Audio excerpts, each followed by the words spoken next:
안녕하세요, 여러분. 혹시 주변에 이런 분 계신가요? 늘 혼자 다니고 뭔가 말이 좀 이상해요. 눈을 잘 안 마주치고 자꾸 이상한 얘기를 해요. 갑자기 영적 세계나 초감각적인 걸 이야기하는데 현실감이 없어요. 그렇다고 조현병은 아니고 그렇다고 평범한 성격도 아닌. 오늘은 그런 분들을 이해하는 데 도움이 되는 분열형 성격장애에 대해 이야기 나눠보려 합니다. 1부. 왜 그렇게 기이할까? 분열형 성격장애, 쉽게 말하면 괴짜 성격, 사회적 기이함이 특징이에요. 이 성격을 가진 분들은요, 내가 다른 사람보다 특별한 직감을 갖고 있다고 생각하거나 일상에서 벌어진 일을 전부 자기와 연결지어서 해석해요.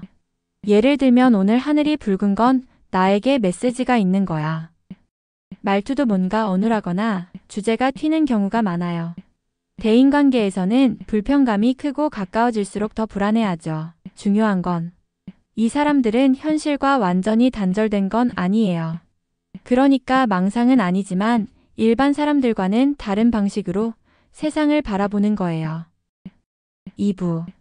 왜 이런 성격이 생길까? 그럼 왜 이렇게 기이한 생각과 행동을 하게 된 걸까요? 첫째, 유전적 요인이 커요. 조현병 가족력이 있는 경우 이 성격이 나타날 확률이 높아진다고 해요. 둘째, 어린 시절의 애착 문제입니다.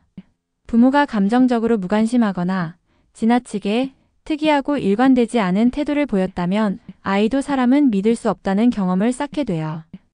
그때부터 아이는 내면의 세계에 더 많이 머물게 되고 세상과 관계 맺는 방식이 점점 고립되고 기이해질 수 있어요. 셋째, 불안을 이기기 위한 방어예요. 불안하고 외로운 마음을 나는 특별한 능력이 있어. 운명이 날 이끌고 있어. 같은 생각으로 덮으려는 거예요. 그러니까 이 성격장애의 바탕에는 두려움과 고립감이 숨어 있는 거죠. 3부. 회복할 수 있을까? 이런 성격도 바뀔 수 있을까요?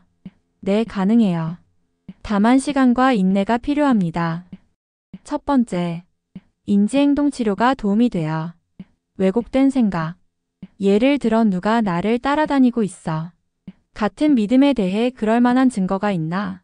하고 점검하며 돕는 거죠. 두 번째, 사회기술 훈련이에요. 눈을 마주치고 말하는 법, 감정 표현을 어떻게 하는지 배우는 훈련입니다. 세 번째, 상담관계 그 자체가 치유입니다.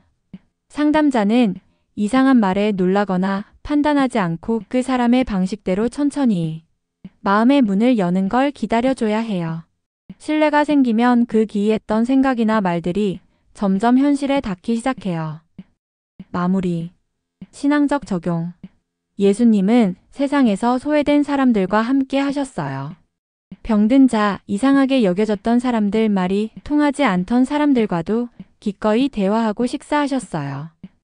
분열형 성격을 가진 사람들도 그 마음 안에는 나도 연결되고 싶어요라는 소망이 있어요. 다만 표현이 너무 독특하거나 불안이 앞서서 제대로 표현을 못할 뿐이에요. 예수님의 시선으로 바라보면 그들도 사랑받아야 할 하나님의 형상입니다. 기도하겠습니다. 사랑의 주님, 사람들과 다르게 말하고 다르게 느끼는 이들을 주님 안에서 품게 하소서. 그들의 내면에 숨겨진 불안과 고립감을 주님의 따뜻한 손으로 감싸주시고 세상과의 단절 속에서 다시 관계의 길로 나아갈 수 있도록 인도해 주세요. 우리가 그들을 이해하고 그들도 우리를 통해 회복되도록 사랑과 인내의 통로가 되게 하소서. 예수님의 이름으로 기도합니다. 아멘.